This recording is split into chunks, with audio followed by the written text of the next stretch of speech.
Right, on to the second part of lesson 2. In this, we're going to turn our two-dimensional sketch into a 3D object and then also add some features to it once it's 3 dimensions. From the last tutorial we already made the sketch. It was just a simple rectangle, and we'll build off of that. So it says continue with the file from the previous module. So if you haven't already done so, if it's not up, mine already is, go ahead and open that file. I believe it was saved as simple cube.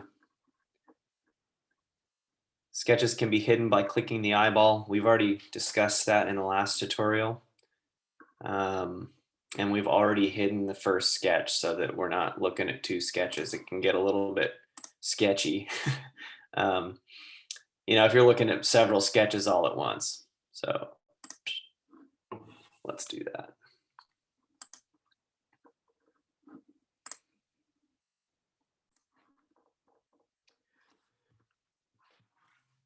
All right, this sketch geometry can be converted from 2D to 3D by clicking Create Extrude. Alternatively, press the E key on the keyboard to open the extrude tool. So this is just another hotkey. Can pretty easily go up to the extrude button in the solid tab, or we can hit E anywhere and this gets pulled up. By default, it's going to put it in the positive Y direction, okay, which is into the page. If you're looking at the front of the cube or into the screen, you can easily change that to be in the negative direction by dragging the arrow like so, or you can literally input it. Once this is highlighted here, I could say like -15 and it would come out of the page or out of the screen. But let's see what it wants us to do.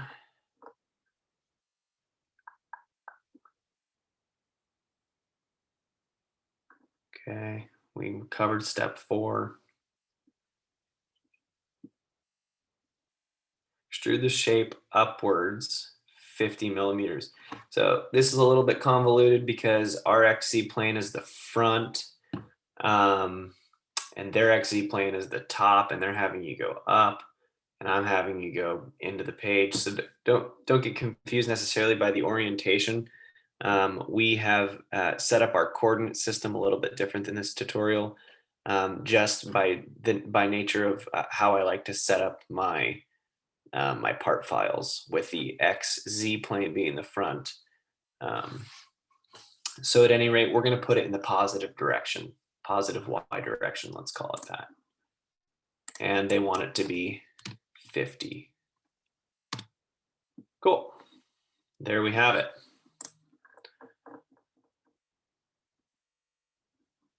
I jumped the gun. Explore the various options available in the extrude control panel. If you make any changes, revert to the default selection, click OK on the button to accept the parameters.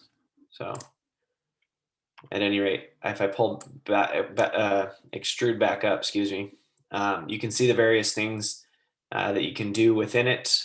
You can switch the direction. You can have it actually extrude in 2 directions at once. So on and so forth. This is kind of for you to explore on your own. And they said you can click OK. I actually just hit enter on my keyboard. It's faster. So that is that. The 2D sketch is now converted into a 3-dimensional cube. So some people were getting confused by this because of the orientation that they have the screenshot. Okay, looking at it here, we have it flipped up, if you will. But we can easily get to the same orientation they have simply by rotating. Right, rotating it like so. And if you look at our cube in the upper right, we're kind of looking at the top, back, what even is that? Right? Top, back, right side. I think this is the right. Oh, excuse me. That's the back, that's the right, and that's the top. So top, right, back. Theirs obviously is oriented a little bit different, but that's okay. It's the same cube. Moving right along. After creating the solid geometry, the parameters can be modified by selecting the feature in the timeline, right-clicking, and then choosing Edit Feature option from the pop-up menu. Alternatively, you can double-click the feature in the timeline to edit it. So timeline, if you haven't already reviewed the timeline, it's a super helpful tool. And it's down here. And it logs everything that you make and the sequence in which you've made it for your part. So you can imagine for really complex assemblies, this timeline is going to be really, really long, and you can go to it at any point and edit specific things. Only to the extent that they don't impact features, drawings, and things further up in the timeline, if that makes sense. So like they said, we can come here, highlight the extrusion that we just did, and we can edit it by right-clicking and clicking Edit Feature, or we can just double-click and it automatically pops it up. And here is where we can make edits. So we could edit our distance, for example, which I think they're going to have us do. Edit it to 55. So edit it to 55. Click enter. There we go. Select the cube's top face and notice that 3 markers appear above the feature in the timeline. These marks indicate the feature that is used to create the selected face. This can help you efficiently identify specific features in a very crowded timeline. So it said top. I'm going to go back to the front. Okay.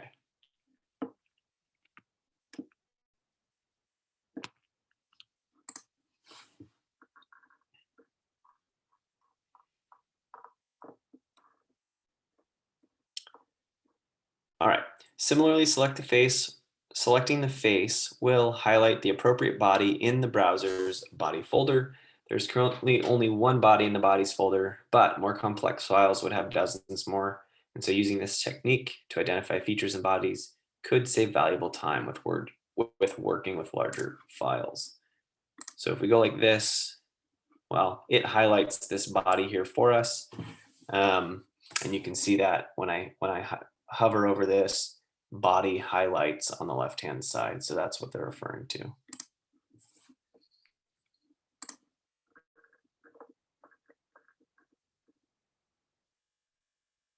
Note that the sketch has been converted into 3D geometry. Modifies can be made to it. Click Modify Fillet to open the fillet tool.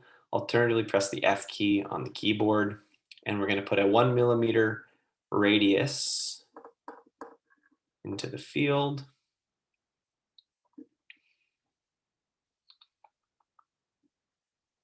Enter a value of 100.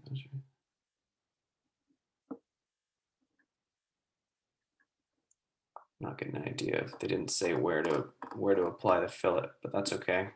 I can see from here that it is the long edge. Maybe I just missed it, but I'm going to come up here, modify fillet, or I can just click F. I'll click on fillet this time. All right. And here they want us to, I'm going to select an edge. Actually, I'm going to select a bunch of edges all the way around the perimeter. And now I can put in right here, I can specify the radius as 1. Boom. Just like that. I can't tell if there's fillets on the bottom side too or not. Hard to tell. Maybe they showed at the top. So it looks to me like there isn't a fillet on the bottom. So there's just a fillet on the very top of this thing. That's what we're gonna stick with. Okay, click Create 2-point rectangle and draw a rectangle on the model's top face. Again, they're saying top because we're oriented differently in our XYZ coordinate system. Our top, it's already been filleted, is actually the back. So create a sketch on our quote unquote top. Okay, and I'm just going to click and drag and make a 2-point rectangle like so.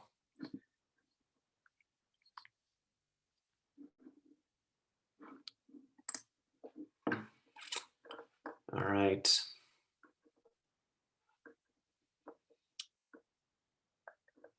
Press the D key, and we want to make it a 20 by 20. So I press D, 20.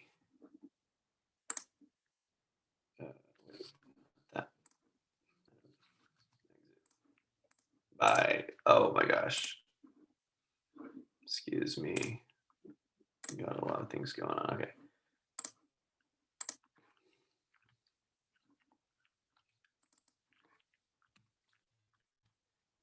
So real quick, what I did there is I made the dimension, I exited the dimension tool, and then I double clicked to edit it. All right, 20 by 20. So the rectangle sides are still blue because the shape is underdefined, okay? And if we look at this real quick, how is it underdefined? I'll let you think about that real quick. Right? I mean, we've got 2 horizontal sides, 2 vertical sides. We're dimensioned. You know, what could be undefined? Well, it's location in space, right? We can take it, we can drag it anywhere.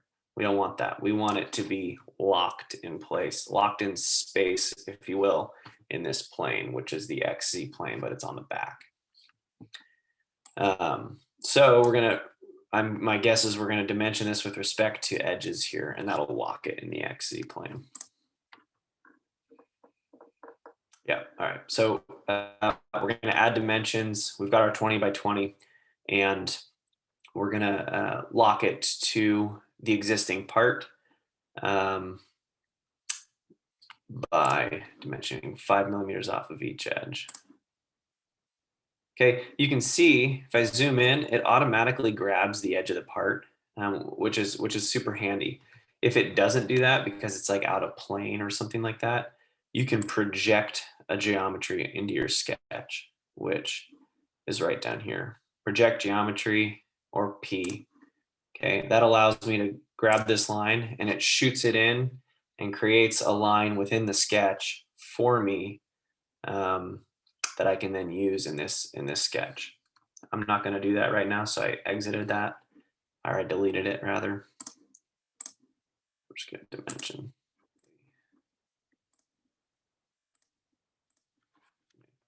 This. I'll make these 2 dimensions first. Exit the dimension tool, double click. 5. I think it's somewhere in the settings where when you dimension something, you can actually have it automatically allow you to edit it. I don't have that set up in my settings right now. Click Create Extrude to open the extrude tool, or press the E key. We want to extrude cut. All right, this is new. So we've only extruded a profile to make, let's say, to make material or to make a new feature. Now, this feature is actually going to be taking away material or making a hole in an existing part.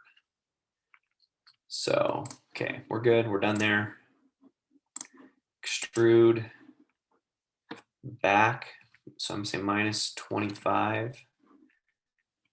Let me zoom out to see what's going on here. Shift, scroll key, boom. So we can look at it from any angle and see, you know, how deep are we cutting? What does it look like? Does it look right? And it does to me. So you can tell here, this is using the same extrude tool that we were using earlier, but the operation is different. So we're cutting as opposed to joining or making you know, new material. So keep it on cut, click OK, and voila. All right. Okay, this is interesting here. So this, let's say, okay, we've made this design. we've run some analysis on it, and this hole right here is not right. Maybe it needs to be edited so that it's more of like a trough through the top of this part, as you know, as they're showing in steps 20. So how do we do that? The way to do that is to right click on, again, in the timeline, to right click on the extrusion of interest. We are highlighting it here, and you can see that it turns blue once we've selected it. Right click, and instead of editing the feature, we're going to edit the profile sketch. Okay. So that takes us back to the sketch that made that extrusion. And they want us to change this dimension, and let's see what they want us to change it to. 50. So everything else stays the same, but we're wanting to extend the side that is parallel to the, let's call it the top edge of this part, which would be this here, parallel to this edge. We'll call it the short edge. This is the long edge, is the short edge. Okay, parallel to the short edge. So 50 millimeters there. I don't think there's anything else to do with, say, these border dimensions. So all we have to do, which is pretty cool, is click Finish Sketch, and it automatically updates the extrusion. Okay, automatically updates the extrusion, and that is that. So we have an identical part to. Oh gosh, I'm terrible with Macs. We have an identical part to what is in this tutorial. It's just that our XYZ coordinate system is set up differently. So the front of the cube, what they're considering the top, is our front. And that's perfectly fine. Cool. That is it on lesson 2, tutorial 2.